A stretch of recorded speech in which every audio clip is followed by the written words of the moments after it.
Good afternoon, everyone. On behalf of Admission Branch, University of Delhi, I welcome you all to yet another webinar on undergraduate admissions 2023-24. We have already done certain webinars about how to take admission in Delhi University and how to fill up the form. But from the day the phase 2 has been launched, which is more commonly known as the preference filling phase, we have been getting repeated queries about how the form has to be filled and how the edit window has to be utilized and how the preferences should be given. So to resolve all those queries, today we are again here to help you out. And with us in this webinar, we have the Dean Admissions from University of Delhi, Professor Haneed Gandhi. I welcome you, ma'am. Good afternoon. So I would request Dean Admissions, Professor Haneed Gandhi, to introduce, to begin with the webinar. This window has to over to you guys and how the preferences should be given. So to resolve all those queries, today we are again here to Good help you afternoon out. to And with everybody us in this webinar, who we has have joined Dean this Admissions webinar from University of Delhi, on Professor Haneed Gandhi. I welcome you, undergraduate ma'am. admissions for the academic session I would request Dean 23-24. Admissions, Professor Haneed I'm Gandhi, Professor Haneed Gandhi, to Dean Admissions, and with me I'm joined by begin with the my webinar. Deputy Dean Admissions, Has to over to you Dr. guys Anand and how the Sonkar, the preferences entire should be given. admission branch, So to resolve all and we are those blessed queries, to today have the again here. wishes of our Good afternoon to Vice Chancellor, everybody sir. who has joined He this has webinar expressed his on welcome to all the aspirants undergraduate who are admissions desirous for of taking the admission academic in the session University of Delhi under 2023-24. in the all the programs I'm which the university Professor Haneed offers. Gandhi, Dean And Admissions, and with also, me, I wish to express my gratitude to our registrar, Dr. Vikas Gupta, who has also helped us in all the processes of admission. सो आज का जो webinar है वो हम जो हमारा सीसास जिसको हम कॉमन सीट एलोकेशन सिस्टम कहते हैं उसके बारे में आपको जानकारी देने के लिए ये वाला हमने वेबिनार ऑर्गेनाइज किया है। आपको याद होगा सभी बच्चों ने वैसे तो सीयूईटी दे दिया है, रिजल्ट्स आ गए और रिजल्ट्स बहुत अच्छे भी आए हैं। बहुत सारे बच्चों के 100 परसेंटाइल हैं और बहुत सारे बच्चों ने बहुत अच्छे मार्क्स लिए। तो सबसे पहले उन सभी बच्चों को, अभिभावकों को बहुत-बहुत बधाई। मेहनत की और 12th के बाद और इस समय अब आप एडमिशन्स की दौड़ जैसे कहते हैं शुरू हो गई है। दिल्ली यूनिवर्सिटी में जितने भी हमारे अंडर ग्रेजुएट प्रोग्राम्स हैं इसके बारे में हम पहले भी वेबिनार्स कर चुके हैं। हमारे यहाँ 78 प्रोग्राम्स हैं, 68 कॉलेजेस हैं और एक हमारा जो कॉम्बिनेशन है बीए प्रोग्राम, उसमें फिर बहुत सारे कॉम्बिनेशंस हैं। इस सब की जानकारी हमारी एडमिशन वेबसाइट पे दी हुई है admission.uod.ac.in, आप उससे एक बार देख लीजिए। और इसके बाद सीयूईटी के रिजल्ट्स आने के बाद हमने अपना कॉमन सीट एलोकेशन सिस्टम यानी सीसास, जिसे हम प्यार से सीसास कहते हैं, उसे लॉन्च किया है। ये जिसे भी एडमिशन दिल्ली यूनिवर्सिटी में चाहिए उनसे आग्रह है कि आप किसी भी कॉलेज में किसी भी प्रोग्राम में अगर एडमिशन लेना चाहते हैं तो इस प्लेटफॉर्म पे आपको आवेदन करना होगा। इसमें मात्र जो फीस है वो 250 रुपये है for unreserved category, OBC and EWS के लिए, और एससी, एसटी और पीडब्ल्यू के लिए मात्र 100 रुपये फीस है सिंपल पंजीकरण करने की, या जिसके हम कहते हैं रजिस्ट्रेशन। हमारा जो हर प्रोग्राम जो हमने बताया, हमारे 78 प्रोग्राम्स हैं। सब प्रोग्राम्स की एलिजिबिलिटीज डिफरेंट हैं। किसी में हमें आपकी एक भाषा और 3 अन्य सब्जेक्ट चाहिए, किसी में हमें भाषा और जनरल टेस्ट चाहिए, किसी विषय में एडमिशन लेने के लिए हमें आपकी पीसीएम या साइंसेस के सब्जेक्ट चाहिए, लेकिन इंग्लिश या किसी भी लैंग्वेज में पास होना अनिवार्य है। इसके साथ साथ हम थोड़ा सा आपको ये भी रिमाइंड करा दें, हमने दिल्ली यूनिवर्सिटी ने बहुत टाइम पहले ही ये आगाज़ कर दिया था, बता दिया था अपने बुलेटिन ऑफ इंफॉर्मेशन के ज़रिए कि आप वही सब्जेक्ट चुनें जो आपने क्लास 12th में पढ़े हैं। सीयूईटी आप उन्हीं विषयों में दीजिए जो आपने क्लास 12th में पढ़ी है। ये हमने एक पॉलिसी डिसीजन लिया हुआ है पिछले साल से ही, और इसका जो आधार था वो ये था कि आपने जो 2 साल जिस पेपर में मेहनत की है उसी पेपर में आप सीयूईटी दीजिए। 1-1.5 महीने में आपको कोई दोबारा पेपर पढ़ने की ज़रूरत नहीं, कोई दोबारा सब्जेक्ट पढ़ने की ज़रूरत नहीं है। इसलिए हमने आपसे सभी बच्चों से हम कहते हैं कि आप जो सब्जेक्ट आपने विषय आपने अपने क्लास 12th में पढ़े हैं उन्हीं विषयों में आप सीयूईटी दीजिए। तो अब जिनके रिजल्ट्स आ गए हैं उनको अब हम अपना सीसास फेज 2 जिसे है जो हमने लॉन्च किया है अभी, उसके बारे में बताना चाहेंगे। फेज़ 1 हमने लॉन्च किया था 14 जून को, जिसमें आपको सिर्फ अपनी एक प्रोफाइल बिल्ड करनी थी, यानी आपको आपका नाम तो सॉरी ऑटो इंटीग्रेटेड था, आपने माता पिता का नाम, अपना एड्रेस, बैंक डिटेल्स, कैटेगरी वगैरह डालनी थी और अपने जो सामान्य अपलोड्स होते हैं उन्हें डालना था। वो फेज अभी भी चल रहा है। जिसने अभी तक नहीं एडमिशन लिया, आप भी पंजीकरण कर सकते हैं। आप फेज 1 फेज 2 दोबारा कर सकते हैं। हमने फेज 1 बंद नहीं किया है और जो बच्चे फेज 1 खत्म कर चुके हैं वो फेज 2 पे आ सकते हैं। इसके साथ साथ हमने करेक्शन विंडो भी खोल के रखी हुई है अभी। So for example, the students who have made any mistake in phase 1 and want to change those editable fields, there are very limited corrections that you can make. You can make the category. However, the fields in can make the corrections are ready to be editable. You can edit them. So today's webinar we have organized to navigate you to the entire process of Common Seat Allocation System, the CSAS portal. We will in a short while we'll show you the entire portal. We will also answer your queries. If you have any questions, please put it up on the Facebook channel. We already have certain queries in our bank which we wish to answer them through this platform. We know there are certain queries that you have in your mind. We will answer to all those queries also. But before I do that, I want you to please log in every time only to the official website of University of Delhi, which is admission.uod.ac.in for all authentic information related to admissions. आपको इसी platform पे, इसी website पे आपको हमारे सीसास का platform दिखेगा। इसी प्लेटफॉर्म पे आपको शेड्यूल दिखेगा। शेड्यूल भी हमने अनाउंस कर दिया है। हम 1 अगस्त से अपना पहला एलोकेशन राउंड शुरू कर देंगे, तो समय बहुत कम है, 21 तारीख हो गई है। Within 10 days we will be ready to start our admissions and the first cycle. So these 5-6 days which you have to fill in your preferences is a very, very crucial stage. We don't want you to make any mistake. Hence, we thought that we should do this webinar on a private basis, because we also have come to know that there are lots of misleading information which is being spreading through various platforms. We want you to be careful. We want you to understand the process very, very carefully and do not make mistakes while filling the CSAS form, because this platform will determine your admission in any college, any program of the University of Delhi. So it's a very, very crucial stage. तो कुछ अहम बातें भी हम आपको बताते जाएंगे और आपको पोर्टल का एक आपको टूर भी करा देते हैं। So Anand sir, I share my screen. Yes, ma'am.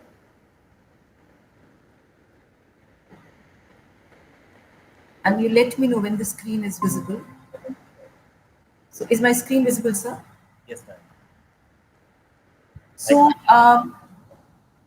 thank you, sir. So all those who have registered to our platform, जिन्होंने CSAS phase 1 खत्म कर लिया है, उन सबको ये प्लेटफॉर्म दिख रहा होगा। इस तरह का आपका डैशबोर्ड दिख रहा होगा जिन्होंने अपना रजिस्ट्रेशन कर लिया है। तो जिन बच्चों ने अपना फेज 1 कंप्लीट कर लिया है वो अपना फॉर्म व्यू कर सकते हैं अपने एप्लीकेशन फेज 1 से। अगर आप अपने फेज 1 के फॉर्म को एडिट या अपडेट करना चाहते हैं तो अपडेट विंडो हमने ओपन की, आप यहाँ जाइए अपडेट विंडो में और यहाँ पर आप अपना फॉर्म अपडेट कर सकते हैं। अभी मैं अपडेट के बारे में बाद में बताती हूँ। पहले जो हमारा फेज 2 है उसकी सभी इंपॉर्टेंट बातें आपसे शेयर कर लेते हैं, फिर अगर ज़रूरत होगी या बच्चों की क्वेरीज आएंगी तो हम एप्लीकेशन फेज को दोबारा या अपडेट फॉर्म को हम ले लेंगे। अभी हम एप्लीकेशन फेज 2 पर जाते हैं। ये इम्पॉर्टेंट फेज है और let me take you to a tour on this application phase 2. So those who have already done their registration and have paid the registration fee should now start doing the preference filling for all the programs and colleges in which they wish to take the admission. So you go on to this start button. This is how your platform would look. तो जो भी आपने अपना subjects class 12th में लिए थे, जो आपने फेज 1 में भरे थे, वो आपको ऑटोमेटिकली यहाँ दिख रहे होंगे, आपने जितने भी मार्क्स लिए होंगे। ये हमने एक डमी डेटा लिया है जिसे हम आपको दिखा रहे हैं। ऑफ कोर्स इसमें 100% मार्क्स है, आप सबके अलग ही होंगे। तो इस डमी डेटा में हमने जो एंटर किया है वो हमने physics, chemistry, mathematics, English, computer science और संस्कृत, तो अज्यूम करिए अगर आपने ये 6 सब्जेक्ट्स पढ़े थे, physics, chemistry, mathematics, English, computer science और संस्कृत, अपने क्लास 12 में, और ये आपने अपने सीसास फेज 1 में डाले थे, तो वो वैसे का वैसे रूबरू it should be visible on your screen. In case your results have been re-evaluated recently, or you think that you have entered wrong marks, at this time also you can edit your marks through this update mapping. So when you go to this, platform, you should be able to do your updation of the mapping. Once you go to update mapping, you can see this icon which says update class 12 details. If you wish to change your class 12 details, please go to the status and you can update your class 12 marks. Once you've done that, we will get you back to this platform. And this is an important stage that you will have to do. You will have to map your class 12 subjects with the CUET test papers which you've already done. अब हमारे पास आपका CUET का number है, हमें मालूम है आपने CUET में किन सब्जेक्ट्स में दिया था, और हमें ये भी मालूम है कि आपने किन सब्जेक्ट्स में आप CUET में आपके क्या क्या मार्क्स आए थे. तो जब आप अपडेट सब्जेक्ट मैपिंग पे जाएंगे तो हम आपसे पूछेंगे कि आप अपने सब्जेक्ट्स को मैप करिए. तो यहाँ अगर आपने इंग्लिश लिया था तो इस ड्रॉप डाउन में आकर आप इंग्लिश को इंग्लिश कोर्स से मैप कर दीजिए, जो, और ये सब्जेक्ट्स वो हैं जो आपने क्लास 12 में चुने हैं. तो अगर आपका CUET में इंग्लिश था, ये फील्ड आपकी ऑटो इंटीग्रेटेड होगी, आप इसे नहीं चेंज कर पाएंगे. और ये जो राइट साइड वाला है जहाँ हमने क्लास 12 सब्जेक्ट लिखे, ये वो सब्जेक्ट्स हैं जो आपने हमें पहले दिए थे. अब इन सब्जेक्ट की मैपिंग आपको करनी है. तो फॉर एग्जाम्पल अगर आपने इंग्लिश CUET में दिया था और आपने हमें बताया कि आपने इंग्लिश कोर क्लास 12 में पढ़ा था, तो उसे आप सिलेक्ट करिए.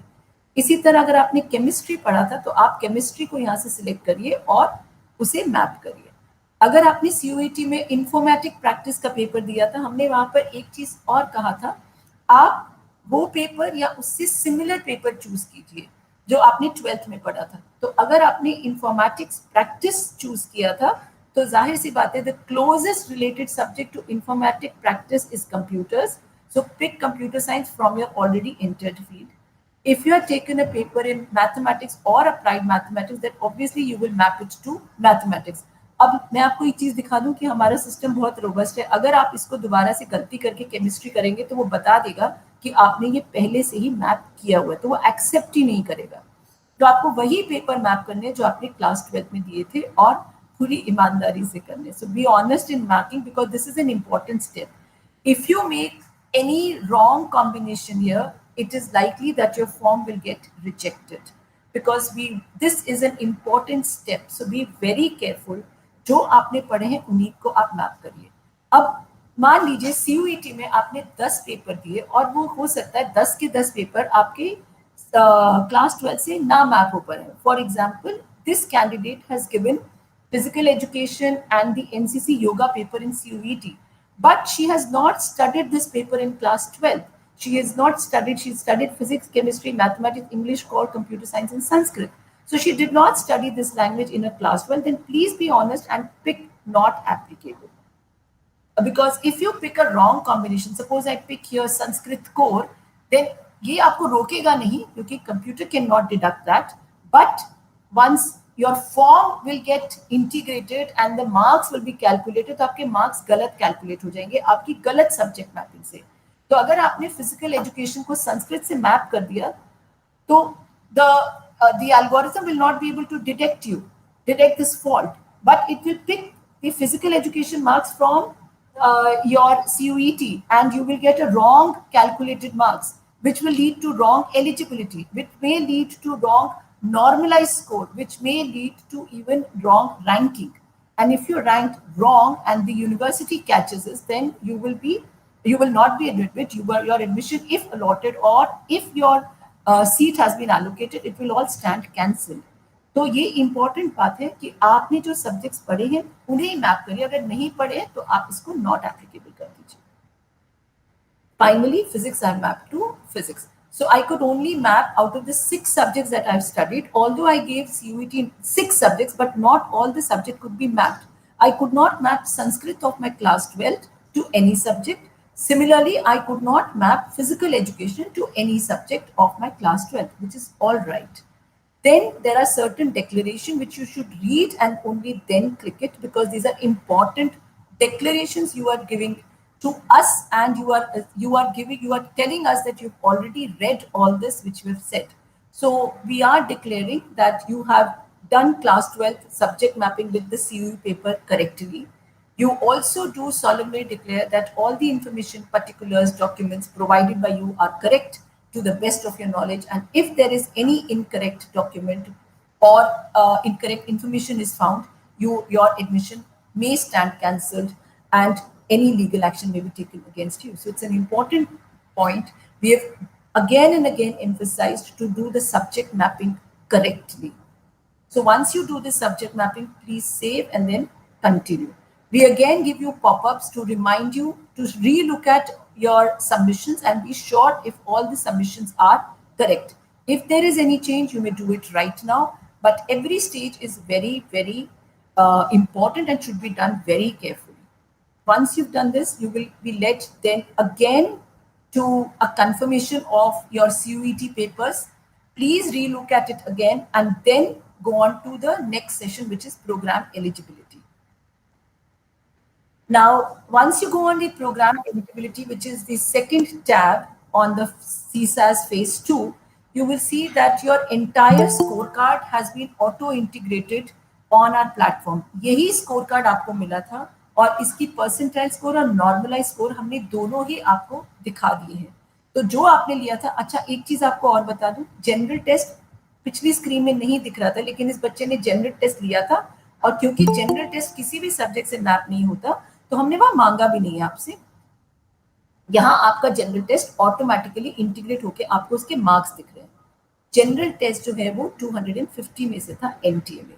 अब आपको क्या करना है, after this once you mapped the subjects correctly, you will see for all the 78 programs about your eligibility and the score which is auto calculated and the subjects that have been considered for the calculation. As you can see from the screen, there are program specific CUET scores. So the candidate, for example, BA Honours Applied Psychology should have studied one language and 3 other domain subjects. If you've done a correct subject mapping, then our algorithm has auto picked English language for you, and the 3 best subjects, your performance in best subjects was computer science, mathematics and chemistry. Physics में marks कम थे तो हमने नहीं pick किया, general test की हमें जरूरत नहीं थी और फिजिकल एजुकेशन मैप नहीं हो रहा था. तो यहाँ पर आपके जो 3 बेस्ट स्कोर कंसिडर हुए वो हुए कंप्यूटर साइंस, मैथमेटिक्स और केमिस्ट्री और एक लैंग्वेज ऐड होगी. तो इन सब का टोटल इस बच्चे के लिए 554.5607782 रहा. और यही एलिजिबिलिटी हर प्रोग्राम के लिए जहां जहां ये बच्चा एलिजिबल है वो दिख रही है. कुछ हमारे पास ये सवाल आए थे कि आपकी स्क्रीन पर ये जो एलिजिबिलिटी प्रायोरिटी 2 दिख रही है इसका क्या मतलब है. सो wherever in the programs where there are 2 types of eligibilities, for example in BA Honours Arabic you would see that there are 2 eligibilities. One is this combination 1 which asks for Arabic and 3 other subjects. Combination 2 is any one language and 3 other subjects. Since this candidate had not studied Arabic, so we went on to combination 2, which is this. Or combination 2 के आधार पर you should have done 1 language and 3 subjects. This is what the algorithm has taken: English as your language and computer, mathematics, chemistry. So you stand for eligibility priority 2, which is the combination 2. This is what we mean by eligibility priority 2. Similarly, in Bengali also you qualify under the second combination, so eligibility priority 2. For BA Honours Economics, your eligibility, normalized eligibility is 554 again, 545, sorry, and so on and so forth. Now, in some programs, for example, BA Honours Hindi, you are not eligible because here the eligibility is based on Hindi as a language in CUET. Since this candidate has not studied Hindi, so you are not eligible and so you will not be able to pick this program also. इसी तरह हिंदी पत्रकारिता में भी admission नहीं ले सकते क्योंकि आप उसकी एलिजिबिलिटी रिक्वायरमेंट्स नहीं मीट कर रहे हैं. So all in all, when you fill this, you can see all the courses in which you are eligible and your marks in that course, which has been auto integrated. And this is accurate to 6 decimal places. So you don't have to do anything. आप देख सकते हैं कि हमने हर बच्चे के जितने programmes हैं उन सब की एलिजिबिलिटीज और उनके नॉर्मलाइज स्कोर का समेशन ऑटो इंटीग्रेट करके आपकी डैशबोर्ड पे आपको दिखा दिया है. Once you do this, once you've seen wherever you are eligible, then you can proceed to the preference selection. This is the utmost, मतलब सबसे ज्यादा important जो स्टेप है एडमिशन का वो ये है, प्रोग्राम और कॉलेज का प्रेफरेंसेस तय करना. आप जिस प्रोग्राम में जिस कॉलेज में एडमिशन लेना चाहते हैं उसे आप यहाँ पर प्रेफरेंस लिस्ट में अपना डाल सकते हैं. फॉर एग्जाम्पल पहले मैं आपको ये दिखाऊंगी आपका प्रेफरेंस में क्या दिखाता है. हमारे पास इन टोटल अगर आप सभी प्रोग्राम्स के लिए एलिजिबल होंगे, suppose there is a candidate who is given Hindi also, English also, and she is eligible for all the programmes, she should be able to pick 1534 combinations. ये जो कैंडिडेट है ये भी 1402 कॉम्बिनेशंस के लिए एलिजिबल है. तो ये कैंडिडेट जो जिसका मैं एग्जांपल ले रही हूँ, इनके पास 1402 प्रोग्राम प्लस कॉलेज कॉम्बिनेशन है जिनमें ये एडमिशन लेने के लिए एलिजिबल है. अब आप चाहें तो 1402 कॉम्बिनेशन की लिस्ट अपनी लेफ्ट साइड से राइट साइड लेकर जा सकते हैं, या मान लीजिए आप सिर्फ 400 प्रोग्राम में इंटरेस्टेड है तो 400 प्रोग्राम्स यहाँ ले आइए. लेकिन यहाँ पर इंपॉर्टेंट बात यह है कि उन प्रोग्राम्स और कॉलेजेस को जरूर चुनिए जिनमें आप एडमिशन लेना चाहते हैं. इसके साथ साथ कुछ और भी चुनिए, लेकिन अगर आपको ऑफर हो जाए और आप एडमिशन नहीं लेना चाहते तो उनको मत चुनिए, क्योंकि हम आपको ऑटो एलोकेट कर देंगे. अगर आपको लगता है कि आप इस प्रोग्राम में बिल्कुल ही नहीं पढ़ना चाहते हैं, बिल्कुल भी नहीं पढ़ना चाहते, तो मत चुनिए. लेकिन इसका मतलब ये नहीं है कि आप बहुत कम चॉइसेस करें, क्योंकि अगर आपकी चॉइसेस कम होंगी तो आपका एलोकेशन का विंडो भी कम होगा. So please pick maximum number of preferences in which you will take an admission if offered to according to your rank. अब यहाँ पर हमसे बहुत सवाल पूछे जा रहे हैं कि हम कौन से सब्जेक्ट में आ सकते हैं, हमारे पास क्या चांसेस है, प्रोबेबिलिटी है किसी एक सब्जेक्ट में आने की. अभी हम इसका आपको कोई भी जवाब नहीं दे सकते हैं. धीरे धीरे इसके और जवाब आते जाएंगे जब हम आपके साथ बहुत सारा डेटा और भी शेयर करेंगे. लेकिन इसके सवाल, इन सवालों के जवाब तब आएंगे जब हमारा रजिस्ट्रेशन ओवर हो जाएगा. अभी आप वो चुनिए जिनमें आप एडमिशन लेना चाहते हैं. आप गलती मत करिए, अपनी प्रेफरेंसेस सभी प्रोग्राम्स और कॉलेजेस के लिए चुनिए जिनमें आप एडमिशन लेना चाहते हैं. हम बार बार आपसे आग्रह कर रहे हैं कि बहुत लिमिटेड चॉइस भी मत रखिए और ऐसा भी मत बनाइए कि आप बहुत ज्यादा रख लें और अगर आपको वो अलॉट हो जाए तो आप कहें कि हमें चेंज कर दीजिए. हम चेंज नहीं कर पाएंगे. जो भी प्रेफरेंसेस आप अभी लेंगे वो सब आपका एडमिशन का आधार बनेंगी. So for example, suppose you are interested, let's say in since BCom honors is coming at the top, I don't mind picking that. If you've picked BCom honors and suppose you want to just see wherever BCom honors is being offered, you apply ad filter, and for you BCom honors is being offered in 55 available preference. We are again live on the YouTube of the University of Delhi.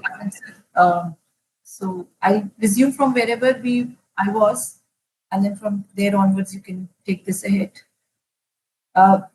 I've also been told by my team that almost 4,000 people have already logged in, and we apologize for this little interruption. Will you be sharing your screen again?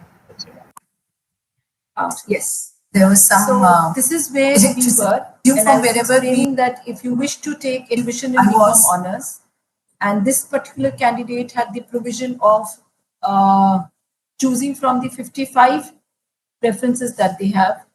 अब आप इसमें से choose कर सकते हैं आप कौन से कॉलेज इन 55 जो प्रेफरेंसेस है ये आपके लेफ्ट साइड के स्क्रॉल बार में आ रही होंगी. Suppose you wish to take Janki Devi Memorial as your first preference, you can add this to the top. And this automatically will come to your right hand side and you will see how many preferences you've selected. So I have selected only one, which is BCom honors in Janki Devi Memorial College. Suppose then I want to take, let's say, I want to take BCom honors in Maharaja Agrasen. And now I feel कि मुझे ये preference ऊपर रखनी चाहिए थी Janaki Devi memorial से, तो मैंने add to top कर दिया और अब मेरा वो ऊपर चला गया, जानकी देवी मेमोरियल नीचे आ गया, बीकॉम इज महाराजा अग्रसेन, और फिर दूसरे नंबर पे मेरा बीकॉम ऑनर्स इन जानकी देवी मेमोरियल आ गया। अब मुझे लगता है कि मुझे बीकॉम में सिर्फ यही 2 प्रोग्राम चाहिए थे, और अब अगर मान लीजिए मैं संस्कृत ऑनर्स करना चाहती हूँ, तो मैंने संस्कृत ऑनर्स चुना और उसका फिल्टर लगाया, और संस्कृत ऑनर्स 30 कॉलेजेस में अवेलेबल है मेरे लिए। मुझे लगता है कि अब मुझे तीसरी प्रेफरेंस जो है संस्कृत ऑनर्स वेंकटेश्वर में रख लेनी चाहिए, तो मैंने इसको ऐड टू बॉटम कर दिया। तो अब देखिए मेरे पास 3 प्रेफरेंसेस आ गई। महाराजा अग्रसेन बीकॉम ऑनर्स मेरी फर्स्ट प्रेफरेंस थी, सेकंड मेरी जानकी देवी मेमोरियल थी, और तीसरी मेरी BA honours Sanskrit Venkateswara college में थी। और इसके बाद सपोज कर लीजिए मैं लेना चाहती हूँ इंग्लिश ऑनर्स, तो इंग्लिश या इंग्लिश इकोनॉमिक्स का बीए का कॉम्बिनेशन लेना चाहती हूँ, तो मैंने वो चुना और फिल्टर अप्लाई किया, और फिर मेरे पास 20 कॉलेजेस की कॉम्बिनेशन आ गए जहां पर बीए प्रोग्राम इंग्लिश और इकोनॉमिक्स ऑफर होता है। अब सपोज मैं जाकिर हुसैन कॉलेज में ये प्रोग्राम लेना चाहती हूँ, और अब मुझे सडनली लगा कि ये तो मुझे अपनी सेकंड प्रेफरेंस बीकॉम, तो इस एस्पेक्ट से ये भी आप कर सकते हैं कि आप यहाँ पर ऐड करें और कहें कि मैं इसको अपनी सेकंड प्रेफरेंस देना चाहती हूँ, यानी बीए प्रोग्राम इंग्लिश और इकोनॉमिक्स को मुझे सेकंड प्रेफरेंस रखनी है, तो वो मैं ऐड प्रेफरेंस नंबर पे जाकर सेकंड पंच करके ओके करूंगी। तो अब आप देखेंगे कि मेरी अग्रसेन जो थी फर्स्ट प्रेफरेंस रही, जाकिर हुसैन मेरी सेकंड होगी, और जानकी देवी जो पहले मेरी सेकंड प्रेफरेंस थी वो मेरी अब थर्ड होगी, और लास्ट प्रेफरेंस मेरी बीए ऑनर्स संस्कृत वेंकटेश्वर में है।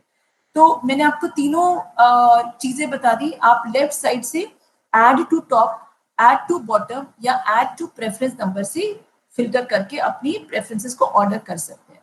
अब सपोज करिए कि आप इस फिल्टर को प्रोग्राम से ना से ही आप कॉलेज से करना चाहते हैं, और आपने कॉलेज सिलेक्ट कर लिया। लेट्स से फॉर एग्जांपल मुझे वेंकटेश्वर कॉलेज की या दयाल सिंह सत्यवती के मुझे सारे कॉलेजेस देखने, सत्यवती इवनिंग के मैंने कॉलेजेस सिलेक्ट किया, सत्यवती इवनिंग, फिल्टर अप्लाई किया। तो अब मैं जितने भी सत्यवती कॉलेज में जितने प्रोग्राम है जिनमें मैं एलिजिबल हूँ वो सब मुझे दिख जाएंगे। तो ये सारे कॉम्बिनेशन जो मेरी लेफ्ट साइड में है वो सत्यवती कॉलेज के हैं। BA programme economics and history, BA programme economics and mathematics, जितने भी सत्यवती कॉलेज के प्रोग्राम्स है वो मुझे दिखेंगे, और इनमें से मैं किसी भी प्रोग्राम को अगर चूज करना चाहूँ मैं कर सकती हूँ विद द सेम प्रोसेस। तो अगर मैं बीए प्रोग्राम सत्यवती कॉलेज में अपनी तीसरे प्रेफरेंस पे डालना चाहती हूँ, मैंने वो क्लिक किया, डाली प्रेफरेंस नंबर, और यहाँ पर मेरा राइट साइड में वो प्रेफरेंस आ गया। तो महाराजा अग्रसेन मेरा अब फर्स्ट था, सेकंड मैंने अपना जाकिर हुसैन चूज किया था, थर्ड मैंने सत्यवती को रखा बीकॉम प्रोग्राम के लिए, और फोर्थ और फिफ्थ मेरे पुश हो गए, नीचे चले गए जानकी देवी और Shri Venkateshwara college.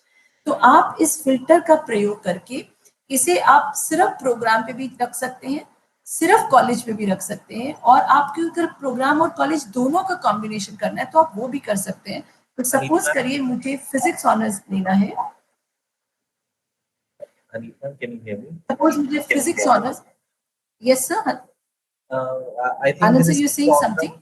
Yeah, in the live streaming, the live streaming screen is blank. So if you can reshare your screen, maybe it will help.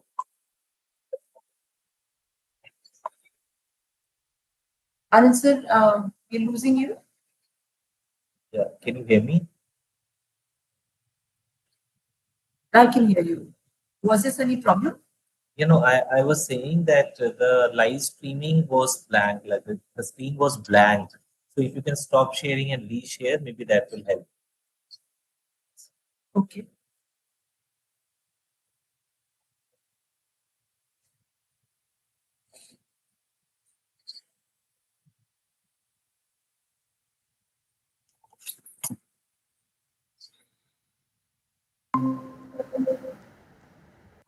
Is it visible now? Honours मेरी first preference. I can see it, but just a sec. I'll just check on the live stream. Can you hear me? Okay, That the live streaming was blank. Can you see the screen? Yes, I can see the screen. Is it there on the stream as Yeah, well? here on the screen. Okay. Okay, so मैंने जहाँ रोका था वहीं से दोबारा शुरू करती हूँ। सो सपोज अब आप फिजिक्स ऑनर्स चाहते हैं और हिंदू कॉलेज में चाहते हैं तो आप वो भी पिक कर सकते हैं, physics honours in Hindu college. और इससे अगर आप फिल्टर करना चाहिए तो ऑब्वियसली ये सिर्फ एक ही कॉम्बिनेशन है तो एक ही दिखाई देगा, physics honours in Hindu college. और इसको अगर आप अपनी चौथी प्रेफरेंस पे डालना चाहते हैं वो चूज कर सकते हैं। और अब ये मेरी फिजिक्स ऑनर्स जो है चौथी प्रेफरेंस होगी।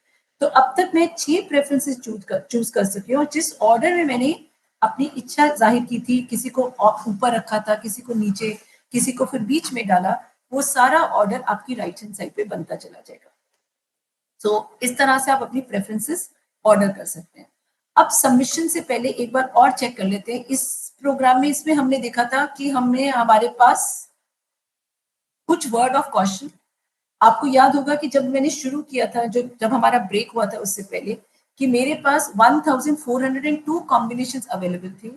अब क्योंकि मैंने 6 कॉम्बिनेशंस राइट साइड में सिलेक्ट कर लिए तो मेरे पास अभी भी अवेलेबल प्रेफरेंसेस 1396 हैं, जिसमें से 6 को मैं चुन चुकी हूँ। तो अभी भी मुझे इतना प्रिविलेज दिया जा रहा है कि मैं इन्हें फिर अपने आप को ऑर्डर या रीऑर्डर कर सकती हूँ।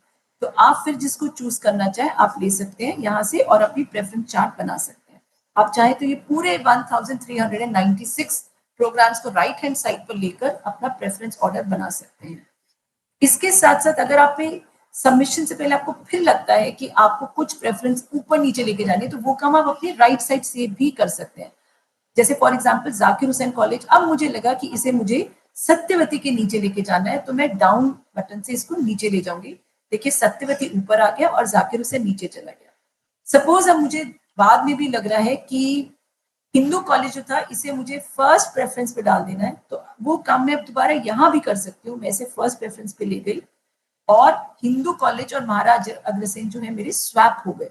हिंदू कॉलेज फर्स्ट पे चला गया और महाराजा अग्रसेन जो मैंने फर्स्ट में रखा था वो चौथे नंबर पे आ गया, तो स्वैपिंग हो गई। अगर आपको बाद में लगे कि आप इस प्रोग्राम इस कॉलेज में बिल्कुल एडमिशन नहीं लेना चाहते तो आप इसको रिमूव कर दीजिए और कंफर्म करने के बाद now I am left with my 5 choices and my choice has on the left hand side has again increased to 1397. So all in all that you can see, it's a very, very simple system in which you just have to see your preferences on the left hand side. You can use the filter aspect to, choose the programs in which you wish to take. आप programme से filter कर सकते हैं, आप college से filter कर सकते हैं, आप प्रोग्राम और कॉलेज से फिल्टर कर सकते हैं, आप कॉलेज और प्रोग्राम से फिल्टर कर सकते हैं। तो सपोज आप देखना चाहते हैं तो ये सभी ऑप्शंस आपके पास है और आप अपनी देख सकते हैं। इसके बाद आपको सेव करते जाना चाहिए जो हम रेकमेंड करते हैं। जैसे अभी हमारी इलेक्ट्रिसिटी चली गई थी तो मेरे सारे प्रेफरेंसेस खत्म हो गए थे, तो अभी जो आप लॉग आउट करने से पहले अपनी ये सेव प्रेफरेंसेस का बटन जरूर दबाएं। इससे आपकी जो ये 5 प्रेफरेंसेस थी वो दिख रहा है और यहाँ दिखेगा कि आपने 5 प्रेफरेंसेस सेव कर ली है। जितनी आप सेव करते जाएंगे ये हमारे लिए आधार बनता जाएगा एडमिशन का। और अगर आप सबमिट नहीं भी करेंगे तो भी ये 5 सेव्ड प्रेफरेंसेस हमारे पास रहेंगी जो हम 27 तारीख को ऑटो लॉक कर देंगे। अगर आप सबमिट नहीं करेंगे तब भी आपकी ये 5, मान लीजिए अब आप कोई प्रेफरेंस नहीं देना चाहते तो ये 5 प्रेफरेंसेस हमारे पास सेव्ड है और हम आपका एडमिशन इन 5 प्रेफरेंसेस के आधार पर कर सकते हैं। एक बार प्रेफरेंसेस देखने से पहले इनको प्रीव्यू भी कर लीजिए सबमिशन से पहले, तो आप पूरा चार्ट देख सकते हैं। यहाँ पर आपने 1 2 3 4 5 पे क्या डाला था वो आपको दिख जाएगा। अगर आप अपडेट करना चाहे दोबारा अपडेट कर लीजिए, इस बटन से दोबारा अपडेट करने आप चाहे तो आप प्रेफरेंस ऑर्डर पे दोबारा चले जाइए और फिर वही प्रक्रिया दोबारा शुरू कर सकते हैं। फिर जाना चाहे आप फिर देख लीजिए। I would recommend on behalf of every of my team members, जो हम देखते हैं गलतियां, तो जब आप प्रेफरेंस ऑर्डर निकालें, बिकॉज अभी तो मैंने आपको सिर्फ 5 का उदाहरण दिया है और ये हो सकता है जैसे आपने देखा था आई वॉज ऑफर्ड 1402 चॉइसेस। आप इसका प्रिंट आउट निकालकर अपने पेरेंट्स के साथ बैठकर इसको दोबारा रीऑर्डर करना चाहे तो इस पेज का प्रिंट आउट निकालकर दोबारा कर लीजिए, क्योंकि चार्ट लंबा है और अगर आप बहुत सारी प्रेफरेंसेस देंगे तो ये बहुत लंबा भी चला जाएगा। इसके बाद आप सबमिट जरूर करिए। अभी मैं आपकी जानकारी के लिए बता दूं कि हालांकि हमने सबमिट बटन दिया है लेकिन हम इसको फिर भी पूरी तरह से सेव नहीं मान रहे, क्योंकि हमें पता है कि बच्चे फिर हमारे पास आते हैं रिक्वेस्ट लेकर कि मैंने सबमिट तो कर दिया था लेकिन बाद में मुझे लगा कि मुझे ये प्रेफरेंस चेंज करनी है, मुझे फिर लगा कि मुझे ना ये नहीं ऊपर डालना है नीचे डालना है। तो प्रेफरेंसेस अगर आप सेव करें तो उतना अभी हमारे लिए बिल्कुल ठीक है, और आपकी प्रेफरेंसेस दिख रही है सेव प्रेफरेंसेस, तो वो बिल्कुल हमारे लिए मान्यता रखती है। तो आपको इस बात का ध्यान देना है कि मैं आपको दिखा देती हूँ। अब मेरी प्रेफरेंसेस सेव जो है वो 5 ही आएंगी। Am I audible? Anand sir, am I audible? Yes, ma'am. You are very right. Okay. So again, आप जब सबमिट कर देंगे, you will go to your dashboard, और आपकी सारी जो प्रेफरेंसेस जो हमने दिखाई थी,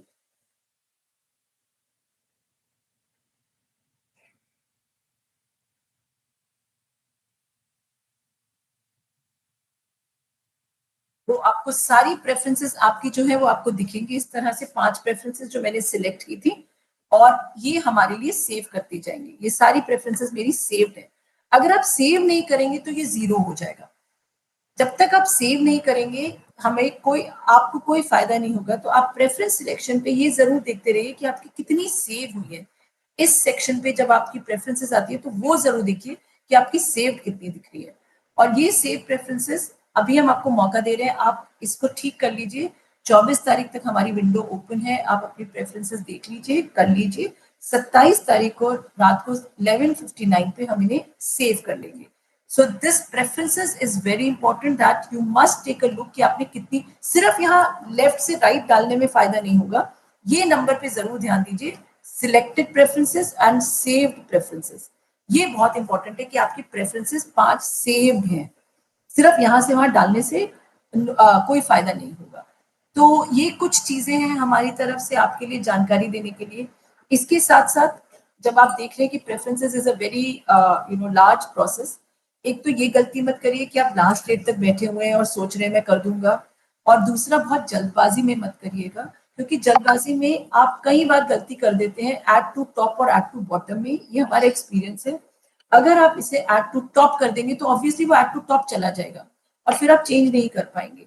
और अगर लास्ट मिनट पे कर रहे हैं, इसी तरह अगर आपकी कोई मन चाही प्रेफरेंस है और आपने ऐड टू बॉटम दबा दिया, तो वो ऑब्वियसली नीचे चली जाएगी और फिर आप उसको चेंज नहीं कर पाएंगे।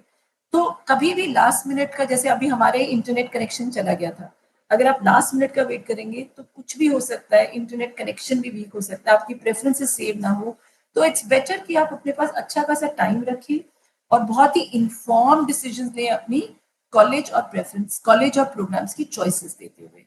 So this is what we want to recommend. I invite my colleague Dr. Anand Sonkar to please sir, orient the students if I have missed on any point, and if you feel it's important for the students to know, you please update. I invite Dr. Anand. Sir. Thank you so much, ma'am. I think the first thing I would like to do on behalf of all the applicants would like to thank you that you spared so much of time, and with each and every step for filling up the phase 2 form was explained so deeply and explicitly by you. So I think that was something which was very helpful to them. I think I would just like to add just one more point, that when they are giving the preferences, they should give maximum number of preferences which they are actually the courses which they are looking for. Because sometimes at the time of filling up of the form, you feel that okay, I want to do only one particular course, you give only few preferences for them, but then later due to some reason, if you're not allocated that course, you are left out from the system. So it's advisable that you give as many as preferences as you can, but it's only after allocation you can decide that whether you want to join that program, join that college or not. And I think about our system, that if some seat has been allocated to you, you are supposed to accept it. If you leave it as it is, you will be out of the system. So that is also another important thing. Accept it. And then if you're not happy with it, press upgrade. So you will be upgraded in the subsequent round, subject to availability of seats and your score and your preferences. So that is something I think you should always keep in mind. This upgrade option is, so beneficial for the students, so that whenever they want to, move up in their preferences, they can always do that. Then there are, ma'am, there are some queries, which students have, when they are looking at their scores on the CSAS portal. They are unable to understand that why that the general test score, is being, it's not totaling up the right way as it should. The mathematics doesn't work there. Oh, I understand. Yes. Yeah. So that is I something see. I think I have so. been answering many questions. Well, you can yeah, I know, and you can explain this along with me. You know the answer. So, so जहाँ पर general test है, जैसा sir ने बोला, general test जो है वो 250 number का था और बाकी टेस्ट आपके 200 से थे. तो ऑब्वियसली जो जनरल टेस्ट के मार्क्स है वो आपके 250 से हैं और बाकी जो आपके पेपर से चाहे लैंग्वेज हो चाहे डोमेन स्पेसिफिक हो वो 200 से था. तो जहां जहां एलिजिबिलिटीज हमारी दो कॉम्बिनेशन में है, एक कॉम्बिनेशन लैंग्वेज एंड 3 सब्जेक्ट्स और जहां कॉम्बिनेशन उसी एलिजिबिलिटी पे अगर एक और कॉम्बिनेशन है कि लैंग्वेज और जनरल टेस्ट, तो वहां पर हम आपकी दोनों एलिजिबिलिटीज को कंसिडर करके, अगर आपने जनरल टेस्ट दिया है तो हम जनरल टेस्ट का जो मार्क्स उसको प्रोरेट करते हैं.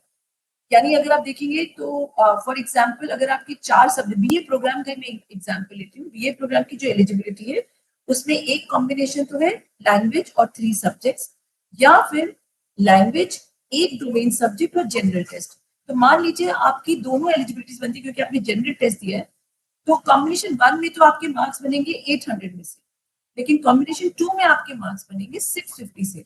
200 लैंग्वेज के, 200 सब्जेक्ट के और 250 जो है आपके जनरल टेस्ट के.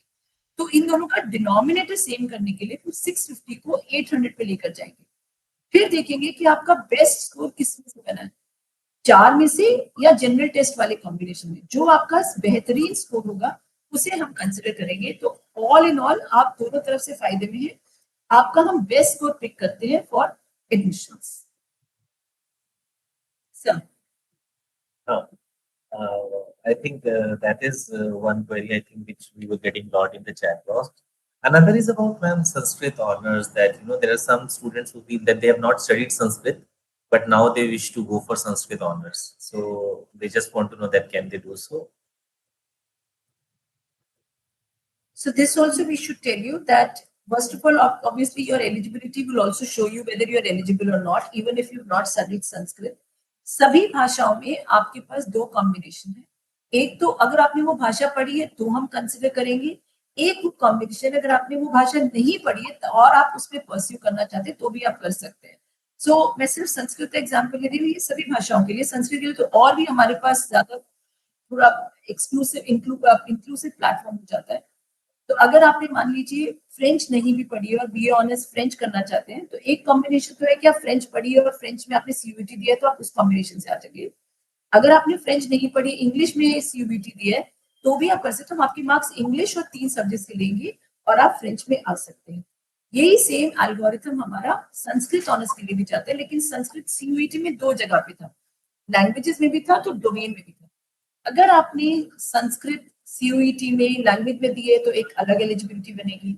अगर आपने डोमेन में दिए तो एक अलग एलिजिबिलिटी बनेगी. अगर आपने डोमेन में और लैंग्वेज दोनों में संस्कृत दिए तो तीसरी एलिजिबिलिटी है. और अगर आपने संस्कृत बिल्कुल नहीं पढ़ी है लेकिन संस्कृत में करना चाहते हैं तो आप चौथी एलिजिबिलिटी में आ सकते हैं. So Sanskrit honours has 4 kinds of eligibilities and you may be eligible through any one of them.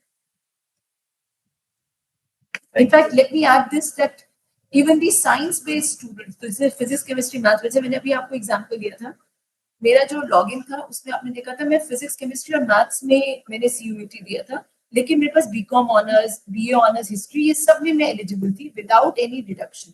तो कोई मार्क्स का डिडक्शन नहीं है और मैं इन प्रोग्राम्स में से भी चूज कर सकती हूँ. तो आप चाहे आपने साइंस दिया है, हम आपका बेस्ट स्कोर ले लेंगे और आपका एलोकेशन हो जाएगा. आई थिंक इससे काफी सहायता मिलेगी बच्चों को, आपने जो भी बताया. मैम एक चीज और जो बच्चे काफी समय से पूछ रहे हैं वो करेक्शन विंडो के बारे में है. मुझे लगता है उन सब ने वो नोटिस देख ही लिया होगा जो कल हमने जारी किया है, जिसमें करेक्शन विंडो का समय बढ़ाकर मंडे तक कर दिया गया है. तो कुछ लोग ये पूछना चाहते हैं कि जो करेक्शन विंडो है क्या ये जस्ट एक वन टाइम फैसिलिटी है या उसको मल्टीपल टाइम्स कर सकते हैं? देखिए, वैसे तो करेक्शन विंडो हम नहीं चाहते कि कोई भी आप ऐसा रिकॉर्ड भरे, क्योंकि हमने इसीलिए 2 फेजेस में डिवाइड किया हुआ है ताकि आप किसी भी जल्दबाजी में पूरा फॉर्म ना भरें, करेक्शन ना करनी पड़े. इसीलिए हम इसको फेजेस में लेके चलते हैं कि क्लास 12 के बच्चे छोटे हैं, धीरे धीरे फॉर्म फिल करिए. लेकिन फिर भी आप गलती कर देते हैं तो अब गलती करने का उपाय ये है, अगर आपने गलती कर दी है, कुछ फील्ड को तो हम एडिट नहीं कर सकते। फॉर एग्जाम्पल आपकी कैटेगरी है, उसको हम एडिट नहीं कर सकते। अगर आपने ईसीए स्पोर्ट्स नहीं चुना, हम उसको एडिट नहीं कर सकते। लेकिन हमने एक बार एक फैसिलिटी और दे दी है कि आप एक बार अपने सर्टिफिकेट अगर आपके अपलोड गलत हो गए तो उसको चेंज कर सकते हैं। लेकिन अब जो करेक्शन विंडो में अगर आपने एक बार इसका और फायदा उठा लिया और जो अपलोड कर दिया, फिर आप नहीं चेंज कर पाएंगे। तो ये कोई मल्टीपल फैसिलिटी नहीं है कि आप हर बार गलती करते जाए और आप चाहे कि हम हर बार उसको ठीक करते रहेंगे, ऐसा नहीं, मुमकिन नहीं है। हमने एक बार आपको फिर विंडो दे दी है कि अगर आपने कुछ गलती की है और आप उसको ठीक करना चाहते हैं एड्रेस में, पेरेंट्स नेम में, तो आप कर लीजिए। क्लास 12 के मार्क्स आप एडिट कर चाहते हैं, कोई सर्टिफिकेट आपसे गलत अपलोड हो गया या आपके पास आज की डेट में कोई अपडेटेड सर्टिफिकेट आ गया, तो आप उसे अपलोड कर सकते हैं। लेकिन ये वन टाइम है, अब जो आप सबमिट कर देंगे फिर उसको चेंज नहीं कर पाएंगे। आई थिंक इससे काफी फायदा मिलेगा कुछ छात्रों को जिनकी किसी कारणवश गलत सर्टिफिकेट अपलोड हो गए थे, वो नहीं सीख कर पाएंगे। दूसरा ये भी कुछ अपडेट पे जाने से पहले हिचकिचा रहे हैं, उनको लग रहा है कि इसके कुछ चार्जेस तो नहीं है, क्या ये पेड फैसिलिटी है? कौन सी फैसिलिटी सर पेड है? क्या करेक्शन आपका विंडो प्रश्न? कुछ लोगों को लग रहा है कि पेड है, तो करें या नहीं? नहीं जी, बिल्कुल नहीं, नहीं, बिल्कुल पेड नहीं है, फ्री है। लेकिन ध्यान से करिए, गलती मत करिए इसमें भी। कोई अभी कोई आप इसके चार्जेस नहीं है। आप अपने डैशबोर्ड पे जाएंगे, आपको खुद ही पता चल जाएगा। जैसा अभी आपने बताया कि कैटेगरी चेंज नहीं कर सकते, लेकिन काफी लोग ये सवाल बार बार पूछ रहे हैं कि मैं उस समय मेरे पास स्पोर्ट्स के सर्टिफिकेट नहीं थे तो मैंने नहीं भरा, या मेरे पास ईडब्ल्यूएस सर्टिफिकेट था तो मैंने नहीं भरा, तो क्या आप भर सकते हैं? आई थिंक वो आपने काफी क्लियरली बता दिया है कि वो हम नहीं कर सकते, वो एडिशन अलाउड नहीं है। बाकी कुछ सवाल में उन विद्यार्थियों के आ रहे हैं जिनका अभी तक रिजल्ट आया नहीं है या वो पास नहीं हुए, कंपार्टमेंट के केसेस हैं, तो वो जानना चाहते हैं कि वो फॉर्म भर नहीं पा रहे हैं, आगे बढ़ नहीं पा रहे हैं, तो क्या करें? जी, तो देखिए, सीयूईटी के बाद हम उम्मीद कर रहे थे कि आप क्लास 12 तो उत्तीर्ण कर चुके होंगे, पास कर चुके होंगे। लेकिन अगर आपके कंपार्टमेंट है तो फिर अभी हम आपको दाखिला नहीं दे सकते। हमने फिर भी आपके लिए एक प्रोविजन बनाया था। अगर आपका मिड एंट्री तक, जब भी हम अनाउंस करेंगे मिड एंट्री, अगर तब तक आपके पास रिजल्ट आ जाएगा, आप पास हो जाएंगे, तो आप मिड एंट्री के थ्रू आ सकते हैं। लेकिन आज की डेट में अगर आप एडमिशन चाहते हैं तो आपके पास पास तो होना चाहिए from a single recognised board and also in all the subjects in which you have given CUET. तो सीयूईटी के जिन सब्जेक्ट्स में आपने एडमिशन के लिए भरा है, उन सब्जेक्ट्स में पास और ओवरऑल भी आप पास होना चाहिए। अगर आपका कंपार्टमेंट आए तो थोड़ा वेट करिए, मिड एंट्री में फिर फाइनल। एक चीज और काफी विद्यार्थी जानना चाहते हैं, जैसे जिन्होंने स्पोर्ट्स और ईसीए ट्रायल्स के लिए अप्लाई किया है, पर अगर उन्हें लग रहा है कि उनका सीयूईटी स्कोर बहुत अच्छा आ गया है और वो ट्रायल्स में नहीं जाना चाहते, तो उनको शायद डर लग रहा है कि अगर हम ट्रायल्स में नहीं जाएंगे तो हमारा पूरा एप्लीकेशन ही कैंसिल हो जाएगा, तो ऐसे बच्चों की आप कुछ नहीं, नहीं, ऐसा नहीं, ऐसा नहीं है। अगर आप सीयूईटी देखिए, सुपर न्यूमररी कोटा अलग होता है। ECA, sports, PWD, CW, KM, ये सब हमारे सुपर न्यूमररी कैटेगरी है, ये अलग होता है। इनका एलोकेशन भी सेपरेटली होता है। अभी तो आप और एक लिस्ट निकलती है जो हमारी रेगुलर सीसास की है। अगर आप ईसीए में नहीं जाना चाहते तो मत जाइए, कोई दिक्कत नहीं। आप ट्रायल्स में नहीं जाएंगे तो इसका मतलब ये नहीं कि आप रेगुलर लिस्ट में नहीं आएंगे। रेगुलर लिस्ट में सभी आते हैं। ये एक एक्स्ट्रा प्रिविलेजेस हैं जो सुपर न्यूमररी सीट्स है, तो इनकी अलग लिस्ट आती है, वो थर्ड लिस्ट के साथ आएगी।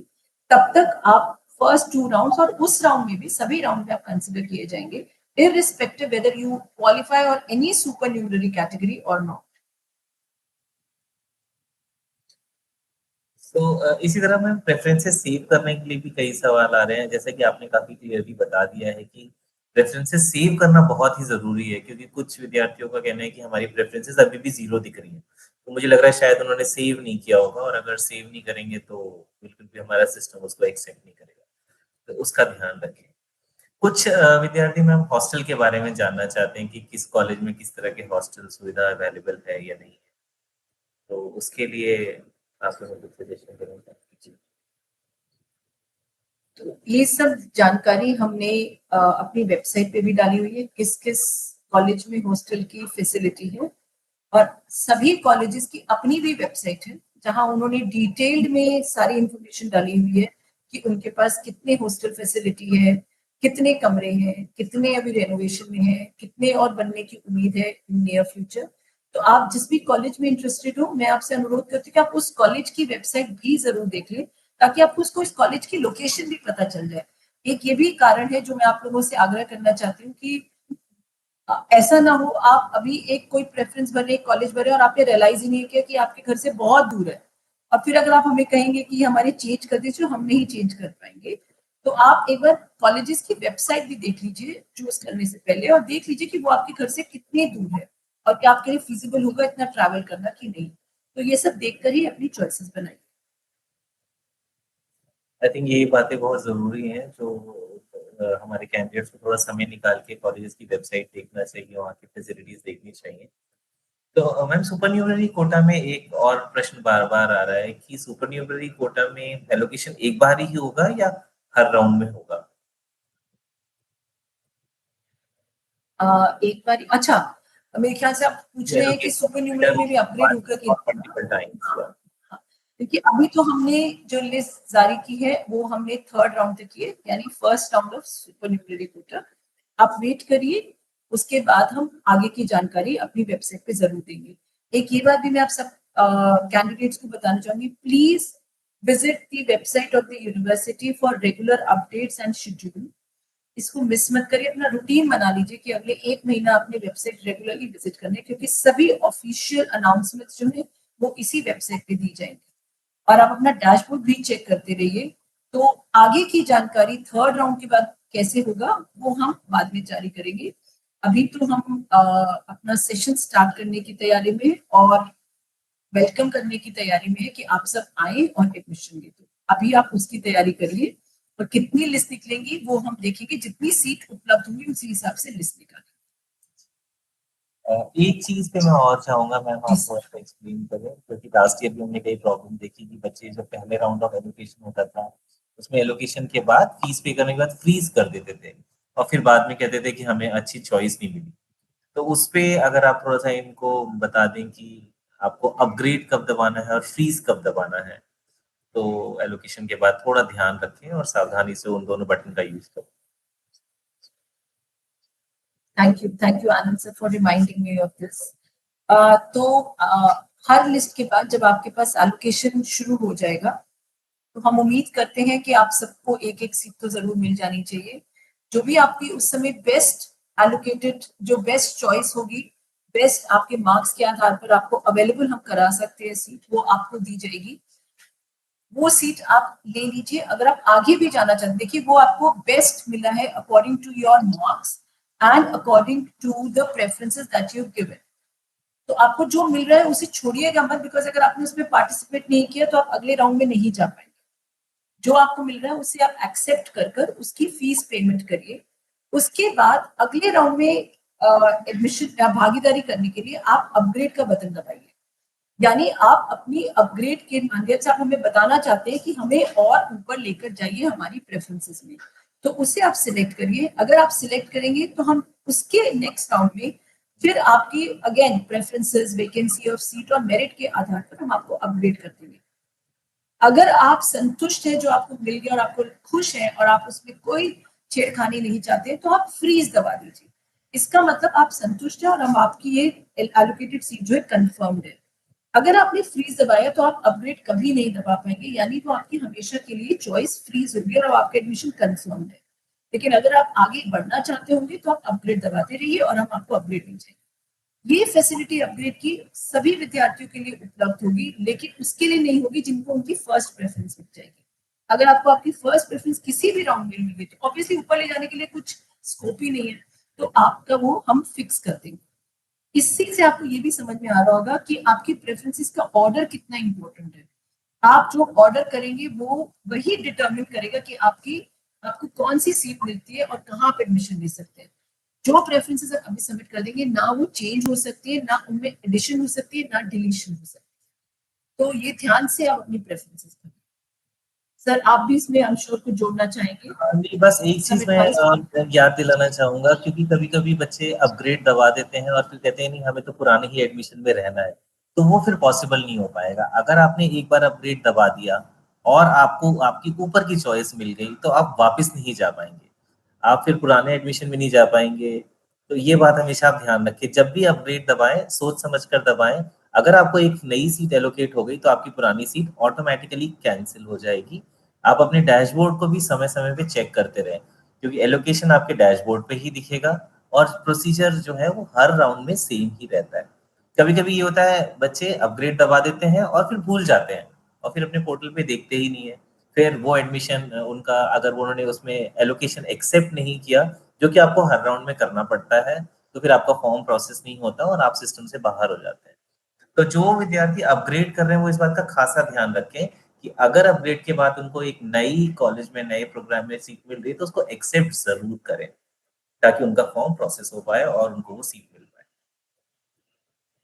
सो आई थिंक ये एक और उनका अच्छा क्वेश्चन था। और इसके बाद मैम सुपर न्यूमरी एलोकेशंस पे ही काफी क्वेश्चन है, बट आई थिंक अब हमने काफी समय ले लिया है, तो मैं रिक्वेस्ट करूंगा कि अगर अभी भी कुछ क्वेरीज हैं तो हमारी जो हेल्पलाइन नंबर्स हैं उस पर आप कॉल कर सकते हैं।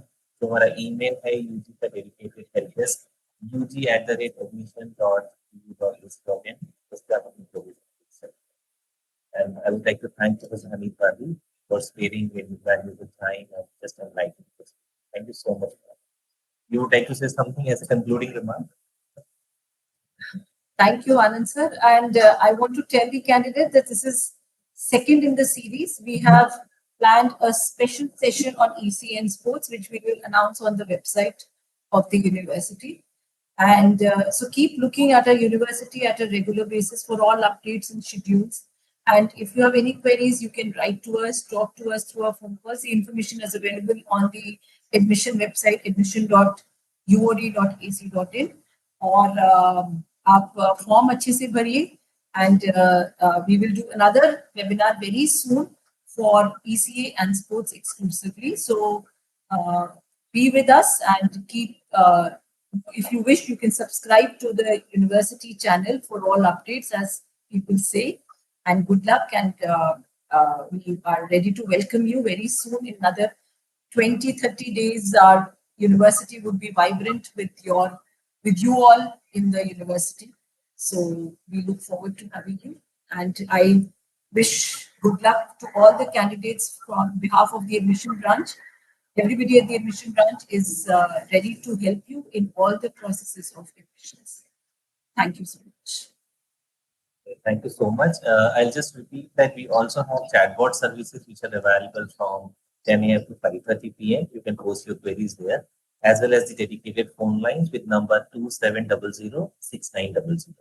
You can call us there on all working days. We'll be there to help you. Thank you so much for joining us and wish you all the best.